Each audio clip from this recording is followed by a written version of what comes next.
Welcome to This Explainer. Right now, we're tracking a really critical, unfolding situation in Nepal following some devastating flash floods. You know, when natural disasters strike, the immediate aftermath is always a chaotic race against time. Today, we're going to break down a very specific active rescue mission. We're looking at exactly how governments coordinate across international borders to bring their citizens home, especially when communication networks have completely collapsed. Okay, let's kick things off with the most important number in this entire operation, 53. In literally any crisis, establishing a solid baseline number is absolutely the first step for emergency responders. For this mission, 53 is the number that the whole rescue operation is revolving around. That is the exact number of Keralites, including kids and families who are currently stranded in Nepal because of these severe weather events. And it's so important to remember, these aren't just statistics on a page. These are families who went on vacation, folks in organized tour groups, and solo travelers who just suddenly found themselves caught in terrifying flash floods far from home. Now, before we get into the nuts and bolts of the rescue, I want to highlight something incredibly crucial from NORKA Roots. They confirm that so far there have been 0 reports of casualties or severe distress. Rajesh Madhavan, the CEO coordinating all this, is really emphasizing that while the situation is totally serious, there's no reason to panic right now. Setting that tone is just vital, not just for the families waiting anxiously back home, but for keeping the actual rescue operation methodical and effective. So here is our roadmap for This Explainer. We'll be covering 1. The flash floods in Nepal. 2. Tracking the numbers. 3. The communication disconnect. 4. The coordination pipeline. And finally, 5. The path to safety. All right, Section 1, flash floods in Nepal, the current situation. Let's get a quick lay of the land. The agency spearheading this massive rescue effort is NORKA Roots. If you aren't familiar with them, they're the official agency dedicated to the welfare of non-resident Keralites. Right now, they're leaning heavily on info fed to them from the Indian Embassy in Nepal and the Kerala Chief Minister's Office. Basically, they're acting as the central nervous system for this whole operation, taking in data, analyzing it, and pushing actionable intelligence right to the rescue teams. Moving right along to Section 2, tracking the numbers, who is where. Because obviously, not every single person from Kerala who was in Nepal when the floods hit is in danger. And here is some really good news. When we break down the travelers, there's a huge sigh of relief. While 53 people are still stranded, a 36-member group from Kanahang and a 16-member group from Kottayam have already made it to other parts of Nepal and are confirmed 100% safe. NORKA Roots actually got in touch with these specific groups, which let them take those folks out of the at-risk column. That means rescue coordinators can focus all their energy squarely on the 53 individuals who are still unaccounted for. You know what's wild about that number 53? It wasn't just a guess. In the chaos of a disaster, rumors spread like wildfire, right? Well, this final figure of 53 was locked in by around 3 a.m. on Thursday. Officials had to cross-check 17 different sets of information coming from the chief minister's and chief secretary's offices. They literally spent those early morning hours painstakingly removing duplicate names to make absolutely sure their rescue targets were accurate. Which brings us to Section 3, the communication disconnect. Because knowing exactly who is stranded is only half the battle here. So, you might be thinking, if NORKA Roots has the actual phone numbers for all 53 of these stranded people, why on earth is there a gap in knowing exactly where they are? It sounds super counterintuitive.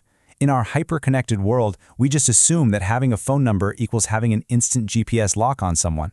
But, as we're seeing, disaster scenarios totally rewrite the rules. The answer totally comes down to how folks travel. See, organized tour groups usually have their official itineraries logged with multiple agencies. It's an easy paper trail.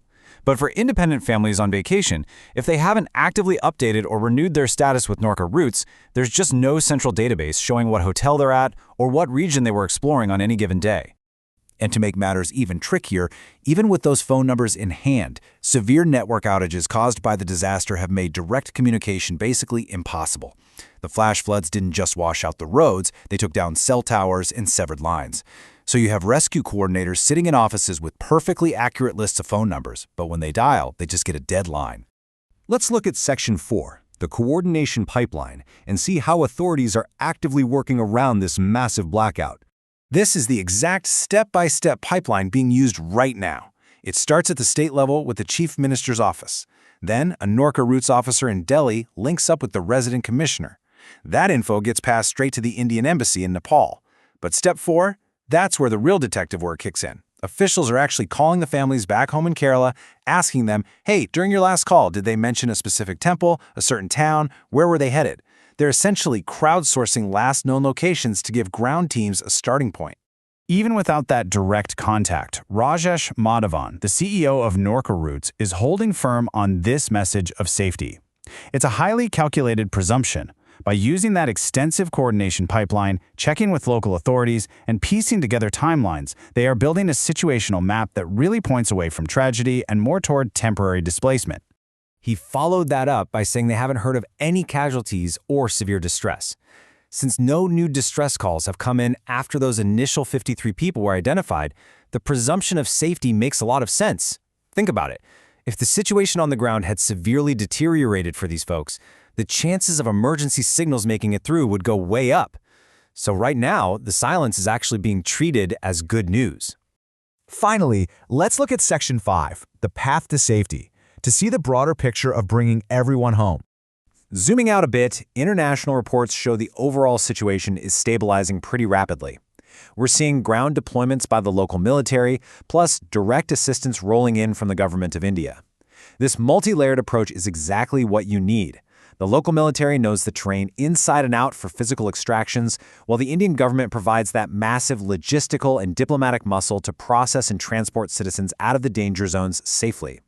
You can really see this positive momentum in a recent update from Trika Reaper MLA Sandeep Gavarir. He shared a timeline where a group of tourists from Kasaragod district managed to reach a safe shelter by 2:30 a.m. Thursday. And get this, they already have return tickets booked for August 29th. It's proof that despite all the hurdles, the system is working. People are getting to safety. And this quote from the MLA really hits the nail on the head. He mentioned that even late last night, the Chief Minister's office was on the phone with him and with those stranded in Nepal when the network allowed. It shows this isn't just some automated bureaucratic process. It's hands-on. We're talking late-night calls and constant check-ins from the highest levels of the state government to make sure these travelers know they haven't been forgotten. As we wrap up this explainer, I want to leave you with a crucial question to think about for your own future trips.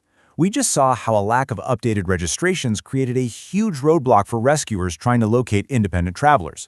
So the next time you plan an overseas trip, especially to places prone to extreme weather, ask yourself, does your home government actually know where you're going to be? Taking just 5 minutes to officially register your itinerary could literally be the thing that brings you home safely when the unexpected happens. Something to think about, right?